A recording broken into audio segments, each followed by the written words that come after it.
wait. We are live in Studio B with your day-to-day Cougar Sports play-by-play. I'm Jarom Jordan, Dave McCann, and let's introduce our first guest of the day with a stat of the day. It's the BYU Sports Nation stat of the day. It's been a minute. Nice. Only 3 players in BYU history are top 7 in scoring and assists all time at BYU. Maybe you've heard of them. Danny Ainge, Jimmer Fredette, and our guest, TJ Haws in the house, the Ginger Mama. TJ, did you know you were in select company like that? That's pretty good, man.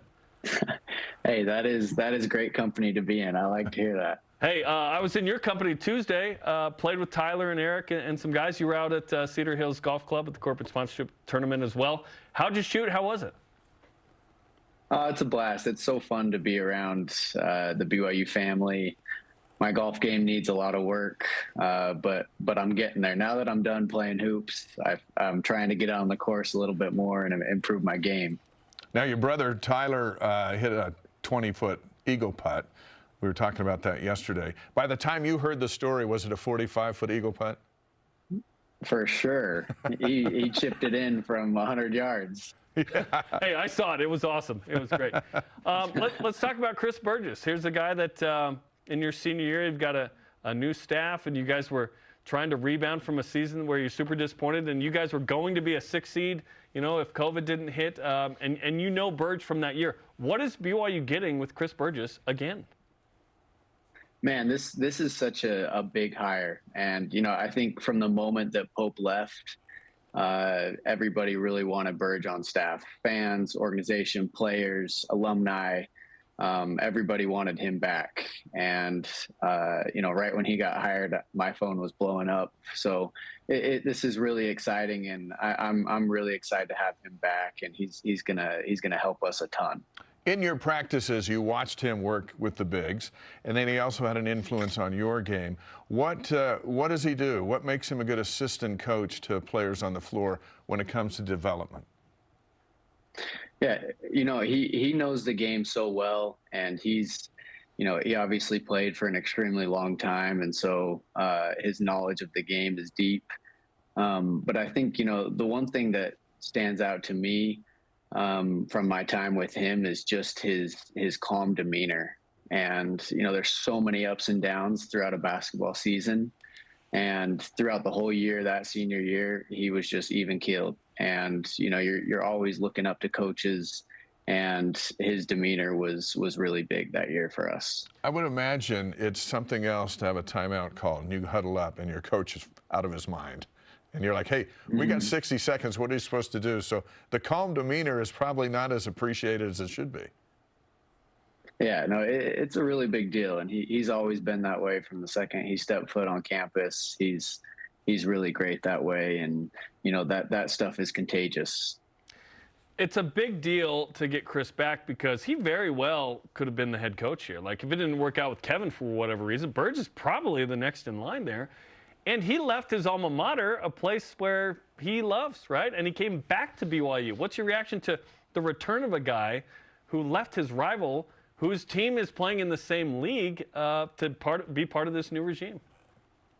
It's great. I think it says a lot about his experience here. I think BYU is a great place with special fans, and you know, I'm excited. I coach his son in 5th grade, and so nice. It's going to be good to have a BYU shirt in the stands again for those games. What is his son like 6'7" already? Is that 5th grader on the way up? He's going to be good too, man. He's a shooter. Let's talk about his impact on recruiting. While he was at Utah, he was still recruiting mostly the same kids that BYU was going after. He got some of them.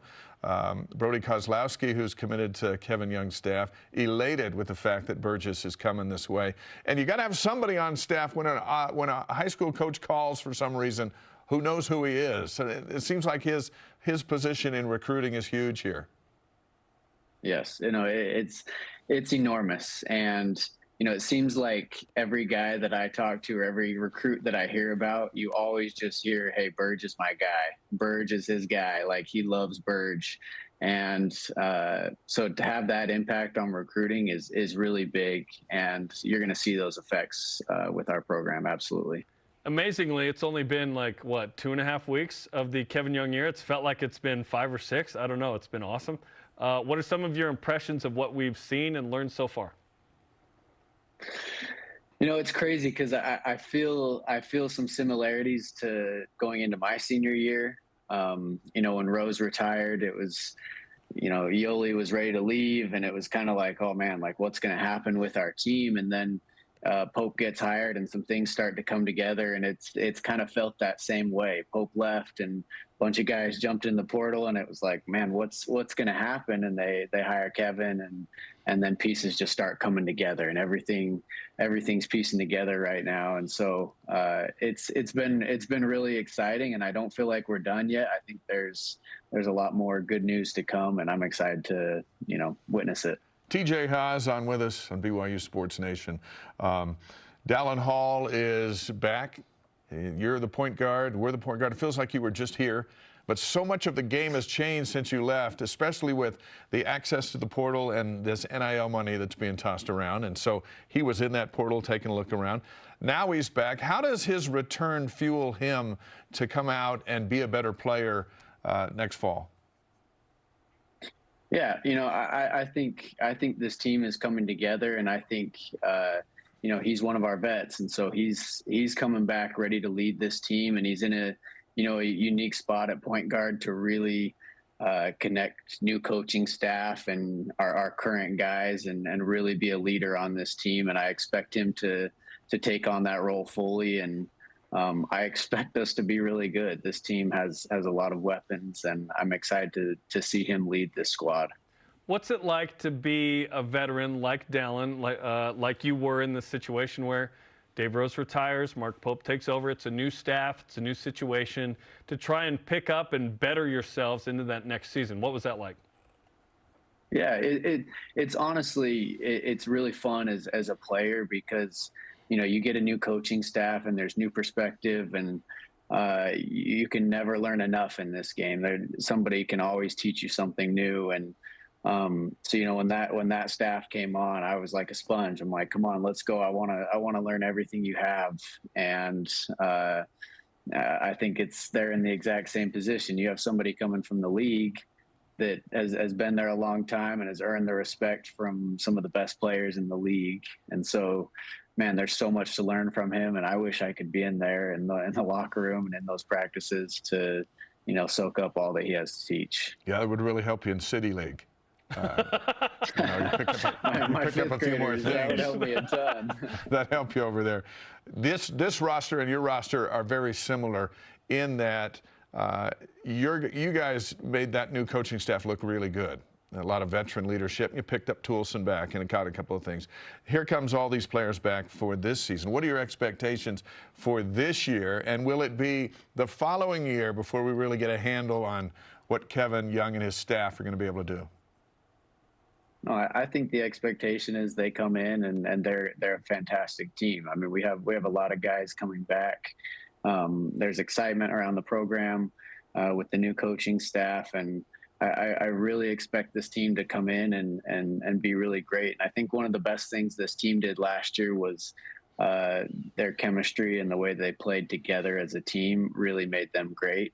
And so I'm excited to, you know, see that same thing. That, to me, that's the blueprint. If you can learn to really play together and play unselfish basketball, you can beat a lot of basketball teams. And I think this team is gonna do that. They're gonna play a fun style of offense, and if they can continue to share the ball and be unselfish like they've been, I expect us to be really good. With that said, new coaching staff is a new system, yet it feels like it may be a similar offense to what BYU was running. With, you know, certain NBA elements. It's nice if you have Kevin Durant or Devin Booker or Bradley Beal, although that didn't work out that well in the playoffs. Anyway, it's hard to sort of replicate that situation. What do you feel like is sustainable from BYU's success last year with a new coaching staff and a similar team next year? For sure. You know, I think our three-point shooting is going to be a big piece for us again moving forward. That's a lot of where the game is evolving to, is being able to shoot from outside. And I expect that to be the same. I expect us to play more of a 5-out offense and have lots of space, and again, be unselfish and look for open threes. And and play fast and look for those shots. You know, BYU's never had a head coach that's come from the league where all the players want to go. So let's say you're a recruit back coming out of Lone Peak where every team in America wanted you. And every coach is saying, hey, come here and I can get you ready for the NBA. And then you come and meet with a coach that says, I just came from the NBA and I know every GM in the NBA. I can actually help you get there better than the others. How meaningful is that? I don't even think we can express how important that is. And to have somebody that's been right there and been with, you know, like we've talked about, some of the best players in the whole NBA and the whole world, that is huge. And that's a perspective that not many people have. And so to be able to have that on our staff, and, you know, when you're in summer workouts and stuff and you're sitting there watching film and, hey, this is why this guy is great. These are the little things that he does that has helped him be successful and has helped him get to the point where he is. And I see similarities with you and this guy. And I really think if you can do these things, this is going to help you get to the next level. That's a big deal. And that's something that I wish I could be in there and soak all that up.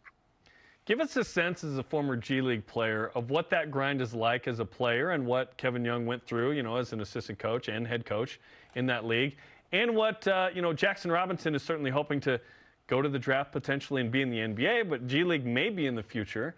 What is it like as a player in the G League, and what did you see among your assistant coaches that Kevin Young may have experienced there?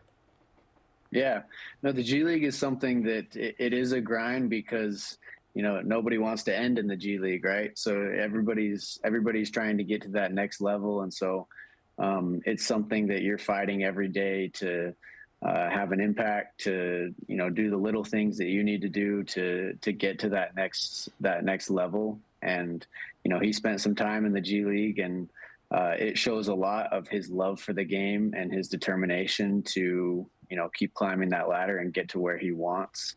But yeah, the G League, it's definitely a grind. It's definitely something that everybody is kind of, they want to get where they want to go. It's all about, you know, their individual career and getting to that next step. TJ, that beard that you got going on, is that a sign of solidarity for the Kevin Young administration, knowing that he had to shave his and you're hanging onto yours? Yeah, if he can't have it, I'll take it. That's awesome. Well, TJ, we appreciate the time, man. Great insight, and best of luck with the fifth grade son of Chris Burgess that you're coaching. Thank you, guys. I appreciate it. I'll let you know how it goes. Absolutely. Yeah.